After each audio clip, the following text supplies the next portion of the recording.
لا الہ الا انت سبحانک انی کنت من الظالمین. اور یہ ہمارے بزرگوں کا ایک طریقہ چلا آیا ہے کہ جب کسی مسلمانوں پر کوئی اجتماعی قسم کی مشکل آتی ہے یا خطرات درپیش ہوتے ہیں تو گھروں میں بھی پہلے 1.25 لاکھ آیت کریمہ کا ختم کیا جاتا تھا. میں بچہ تھا چھوٹا سا تو میرے بچپن میں یاد ہے کہ جب پاکستان بننے والا تھا اور مسلمانوں کے اوپر ظلم و ستم کے پہاڑ توڑے جا رہے تھے تو اس وقت ہمارے گھروں میں ہر گھر میں آیت کریمہ کا ختم ہوتا تھا اور آیت کریمہ کے ختم کے بعد دعا ہوتی تھی. ہمارے یہ تجربہ ہے. لیکن اس آیت کریمہ کی تھوڑی سی تفصیل سمجھانے کو دل چاہ رہا ہے. یہ آیت کریمہ کس سیاق میں کس حالت میں نازل ہوئی تھی. قرآن کریم میں اس کا ذکر آیا ہے. یہ آیت ہے قرآن کریم کی اور واقعہ یہ بیان ہوا ہے کہ آپ سب حضرات جانتے ہیں کہ حضرت یونس علیہ السلام کو اللہ تعالیٰ کی مشیت سے مچھلی نے نگل لیا تھا اور وہ مچھلی کے پیٹ میں 3 دن انہوں نے گزارے. مچھلی کے پیٹ میں آپ اندازہ کریں کہ کوئی بڑی مچھلی ہوگی جیسی ویل مچھلی ہوتی ہے. اللہ تبارک و تعالیٰ کی طرف سے اپنے نیک بندوں کی آزمائشیں بھی ان کی شان کے مطابق ہوتی ہیں. تو یہ کوئی معمولی آزمائش نہیں تھی کہ سمندر کے اندر ڈال دیا گیا اور وہاں سے مچھلی نے نگل لیا. 3 دن اس میں رہے. اب آدمی اگر مچھلی کے پیٹ میں چلا جائے تو اس کا ایک ایک لمحہ قیامت ہوگا. ایک ایک لمحہ کے اوپر کیا گزرے گی اس کے اوپر. تو اس وقت قرآن کریم کہتا ہے کہ فنادا فی الظلمات، وہ جو مچھلی کے پیٹ میں جو اندھیرے تھے، اندھیریاں تھیں، ان اندھیریوں میں حضرت یونس علیہ السلام نے پکارا لا الہ الا انت سبحانک انی کنت من الظالمین. کیا مانا کہ آپ کے سوا کوئی معبود نہیں، کوئی خدا نہیں. سبحانک، آپ کی ذات ہر قسم کے شرک سے پاک ہے. انی کنت من الظالمین، اور خود میں ہی ظلم کرنے والا تھا جس کے نتیجے میں مجھے یہ سزا مل رہی ہے یا میں اس آزمائش میں گرفتار ہوں.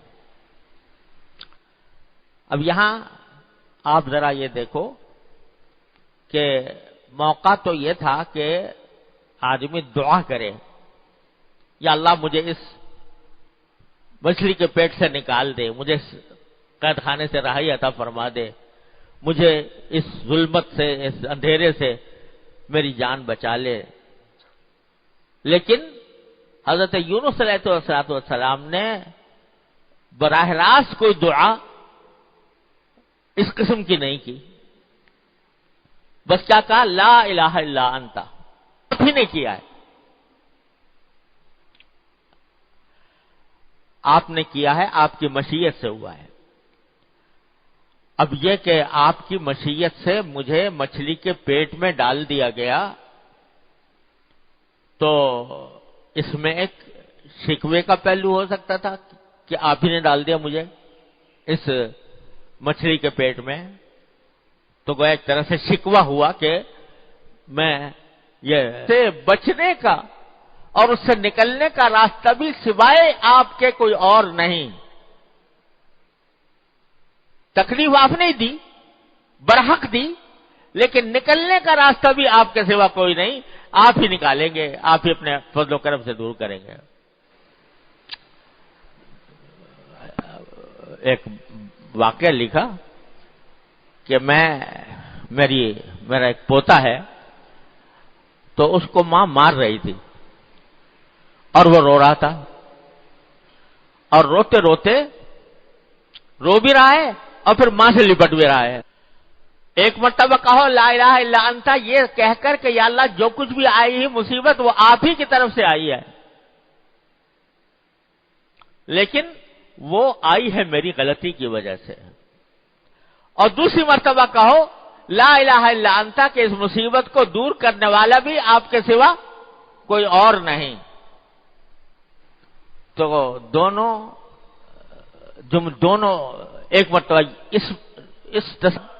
وہ کام ہو گیا۔ اللہ میاں کسی کے محکوم نہیں ہے، دعا ہے، یہ کوئی حکم نہیں ہے کہ ادھر دعا کی اور ادھر فوراً منظور ہو گئی اور فوراً وہ کام ہو گیا جو تم کہہ رہے ہو۔ حضرت یونس علیہ السلام کو کتنے عرصے رہتی ہے، وہ بھی اس کو بھی کہہ رہے ہیں انی کنت من الظالمین، اپنا اقرار کر رہے ہیں۔ تو ہم تم کس شمار قطار میں ہیں؟ تو اپنی غلطی کا اقرار کرو اللہ تعالیٰ کے حضور، یا اللہ جو کچھ پیش آیا میری غلطی کے، ما اصابکم من مصیبت، فاللہ تعالیٰ درگزری فرما دیتے ہیں۔ تو پہلا سبق تو یہ کہ جب کوئی مصیبت پیش آئے، کوئی مشکل پیش آئے، کوئی تکلیف ہو، تو فوراً رجوع الی اللہ اور اپنی گناہوں کی، غلطیوں کی معافی مانگنا، ایک سبق تو یہ ملا۔ آگے اللہ تعالیٰ نے ایک عجیب جملہ فرما دیا کہ جب حضرت یونس علیہ السلام نے مچھلی کے پیٹ میں اندھیریوں میں، مچھلی کے پیٹ کی اندھیریوں میں ہمیں پکارا لا الہ الا انت سبحانک انی کنت من الظالمین فنجیناہ من الغم، تو اس کے نتیجے میں ہم نے ان کو اس گھٹن سے نجات عطا فرما دی۔ وہ گھٹن جو مچھلی کے پیٹ میں پیش آ رہی تھی اس سے نجات عطا فرما دی۔ فنجیناہ من الغم، ان کے اس کہنے کی وجہ سے لا الہ الا انت سبحانک انی کنت من الظالمین، یہ کہنے کی وجہ سے اور کہتے رہنے کی وجہ سے 3 دن تک کہتے رہے، تو اللہ تبارک و تعالی نے نجات عطا فرما دی۔ یہ تو ہو گیا، سبحان اللہ۔ اگلا جملہ کیا فرمایا، وَكَذَلِكَ نُنْجِي الْمُؤْمِنِينَ، وَكَذَلِكَ نُنْجِي الْمُؤْمِنِينَ، اور اسی طرح ہم ایمان والوں کو نجات عطا فرماتے ہیں۔ جس طرح ہم نے یونس علیہ السلام کو نجات عطا فرمائی، اس گھٹن سے، اس گرمی سے، اس اندھیری سے نجات عطا فرمائی، اسی طرح ہم سارے مومنوں کو نجات عطا فرماتے ہیں۔ اور یا اس کو یوں بھی کہہ سکتے ہیں کہ کذالک ننجی المؤمنین، اس کے ایک ترجمہ یہ بھی ہو سکتا ہے کہ ہم اسی طرح مومنین کو نجات عطا فرمائیں گے، کیونکہ مضارع کا صیغہ ہے، حال کے لیے بھی استعمال ہو سکتا ہے اور مستقبل کے لیے بھی ہو سکتا ہے۔ تو آگے کے لیے ہمیں سبق دے دیا کذالک ننجی المؤمنین۔ تو ہمارے حضرت والا فرمایا کرتے تھے، حضرت عارفی قدس اللہ تعالیٰ عنہ، یہ کیا اللہ تعالیٰ نے کہہ دیا کہ کذالک ننجی المؤمنین، جیسے یونس علیہ السلام کو نجات دی اس طرح ہم تو تمہیں بھی، سارے ایمان والوں کو بھی نجات دیں گے۔ تو کیا ہر آدمی مچھلی کے پیٹ میں جائے گا اور وہاں جا کے پکارے گا تو نجات ملے گی؟ وہ مچھلی کے پیٹ میں جانے کا واقعہ تو ایک ہو گیا، حضرت یونس علیہ السلام کے ساتھ ہو گیا، پھر سارے مومنوں کے لیے فرمایا جا رہا ہے کہ ان کو نجات دیں گے۔ کیا مانا کہ جب کبھی تم ظلمات میں گر جاؤ، اندھیریوں میں گر جاؤ، اندھیروں میں گر جاؤ، تو وہی کام کرو جو یونس علیہ السلام نے مچھلی کی پیٹ کی اندھیروں میں کیا تھا۔ کیا کرو کہ اللہ کی طرف رجوع کرو، کہو لا الہ الا انت سبحانک انی کنت من الظالمین، تو ہم تمہیں نجات دے دیں گے، کیسی بھی اندھیریاں ہوں، وہ چاہے مچھلی کے پیٹ کی اندھیریاں ہوں جو ان کے ساتھ ہو گئیں، یا وہ اندھیریاں ہوں جو تمہارے آنکھوں کے سامنے نظر آ رہی ہیں، کفر کی ظلمتیں، فسق و فجور کی ظلمتیں، گمراہیوں کی ظلمتیں، الحاد اور بے دینی کی ظلمتیں، یہ ساری کی ساری ظلمتیں ہی تو ہیں۔ ان ظلمتوں میں بھی اگر تم اللہ کو پکارو گے اور کہو گے کہ لا الہ الا انت سبحانک انی کنت من الظالمین، تو اللہ تعالیٰ فرماتے ہیں ہم تمہیں بھی نجات دے دیں گے جیسے یونس علیہ السلام کو دی تھی۔ تو حضرت والا فرمایا کرتے تھے، بڑے کام کی بات، اللہ تعالیٰ ہم سب کو عمل کی توفیق عطا فرمائے، کہ آج بعض اوقات ہمارے دلوں میں یہ وسوسہ پیدا ہوتا ہے یا خیال پیدا ہوتا ہے کہ یا اللہ میاں آپ نے ہمیں ایک ایسے زمانے میں پیدا فرمایا جو چاروں طرف فسق و فجور سے بھرا ہوا ہے، جو بے دینی سے بھرا ہوا ہے، آنکھوں کو پناہ نہیں ملتی، کانوں کو پناہ نہیں ملتی، ہر طرف فسق و فجور کا دور دورہ ہے۔ ایسے مناظر نگاہوں کے سامنے آتے ہیں کہ نگاہوں کو ان سے بچانا مشکل ہو جاتا ہے۔ لوگ غفلت میں مبتلا ہیں، دین سے غفلت میں مبتلا ہے، مسجدوں کی طرف رجوع کم ہے، نماز پڑھنے والے کم ہیں، اللہ کو یاد کرنے والے کم ہیں۔ تو اللہ میاں اس ماحول کے اندر آپ نے ہمیں اس اندھیرے ماحول میں ہمیں پیدا فرمایا، تو اگر کبھی ہمیں صحابہ کرام کے زمانے میں پیدا کیا ہوتا، صحابہ کرام کے زمانے میں تو وہاں نیکی کا ماحول تھا، آخرت کی فکر کا ماحول تھا، اتباع سنت کا ماحول تھا، ہم بھی وہی ماحول اختیار کر لیتے۔ آپ نے تو ہمیں ایسے ماحول میں پیدا کیا جو سراسر سنت کے خلاف تھا، جو شریعت کے خلاف تھا، گناہوں پر مشتمل تھا، فسق و فجور تھا، اللہ بچائے۔ تو اس سب میں ہمیں پیدا کیا، تو اب ہم سے آپ ہمیں کیوں سزا دیتے ہیں، کیوں عذاب دیتے ہیں؟ اگر اللہ میاں سے یہ بات کہی جائے، بلکہ حضرت فرمایا کرتے ہیں ذرا تصور کرو کہ میدان حشر قائم ہے اور اللہ تعالیٰ کے سامنے پیشی ہو رہی ہے، تم سے سوال کیا جا رہا ہے کہ تم نے اپنی نگاہوں کو غلط کیوں استعمال کیا تھا، بد نگاہی کیوں کی تھی، تم نے اپنے کانوں سے گناہ کے باتیں اور گانے بجانے کیوں سنے تھے، تم نے اپنے ماحول کی اصلاح کی فکر کیوں نہیں کی تھی؟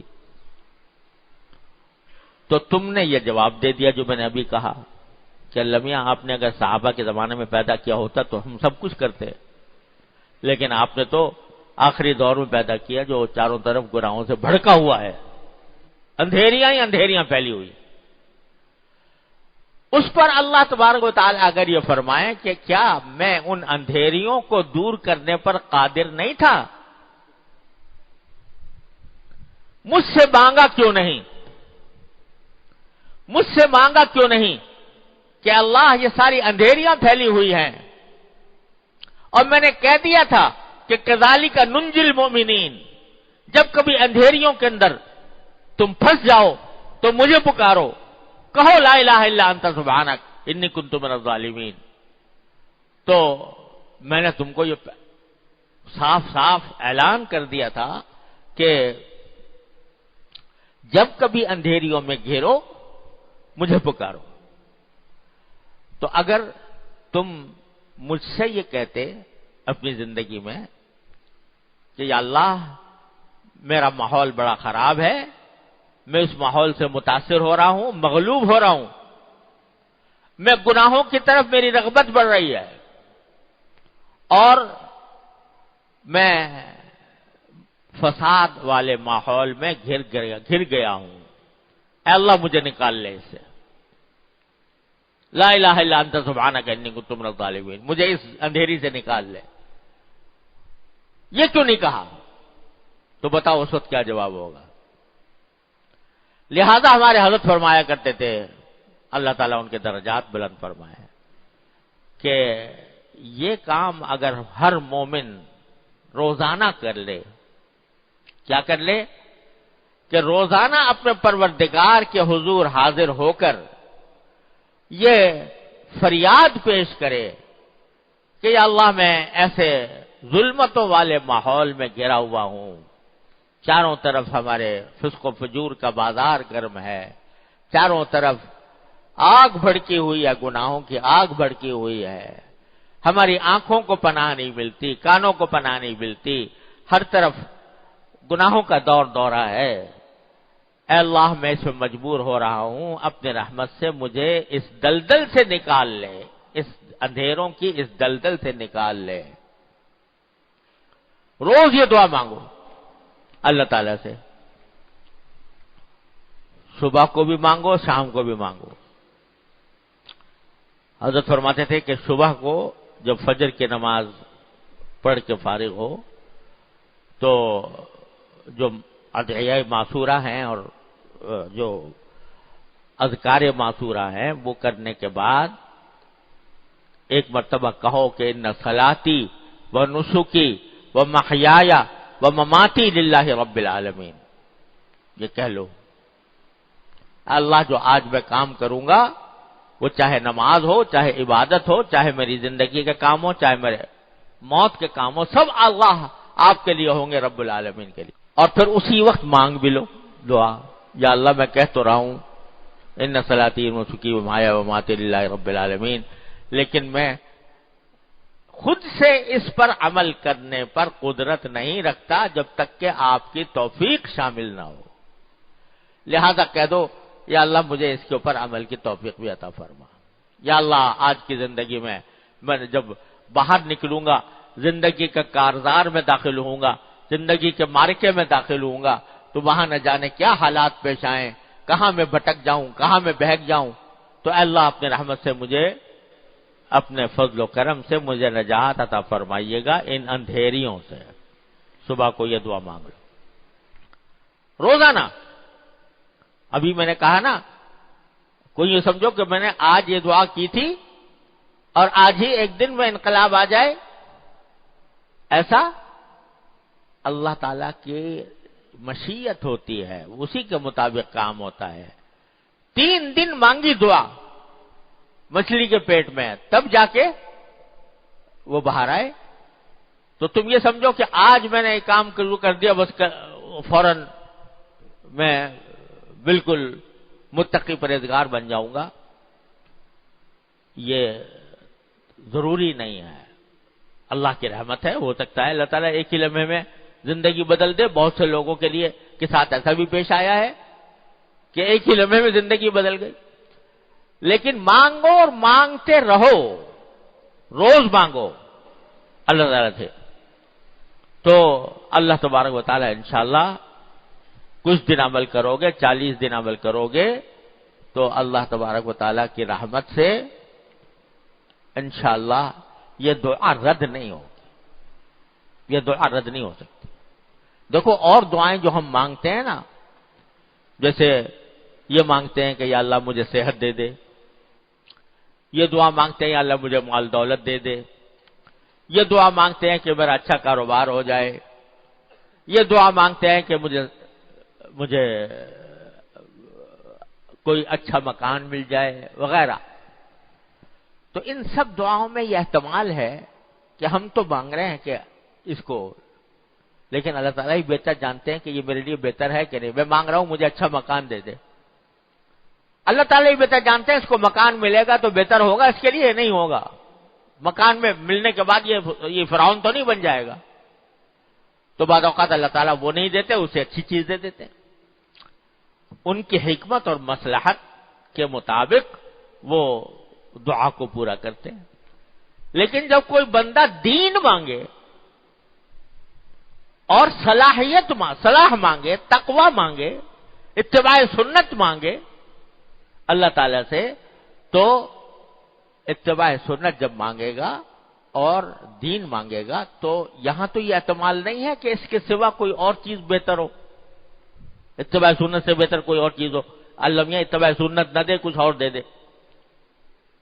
جو اس سے بہتر ہے، ایسا ممکن ہے؟ لہذا یہ دعا ضرور قبول ہوگی،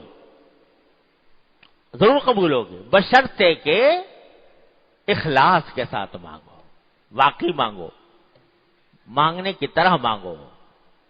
کیا کہ تھوڑی سی کوشش کا قدم بھی بڑھاؤ، کوشش کا قدم آدمی بڑھائے گا اور پھر دعا مانگے گا اللہ تعالیٰ سے تو پھر اللہ تبارک و تعالیٰ ضرور قبول کریں گے، ممکن نہیں ہے کہ قبول نہ ہو، لیکن دو شرطیں ہیں، ایک قدم بڑھانا، دوسرے اللہ سے رجوع کرنا۔ دیکھو حضرت یوسف علیہ السلام کے ساتھ جو آزمائش پیش آئی ہے نا، سب کو پتا ہے کہ نہیں؟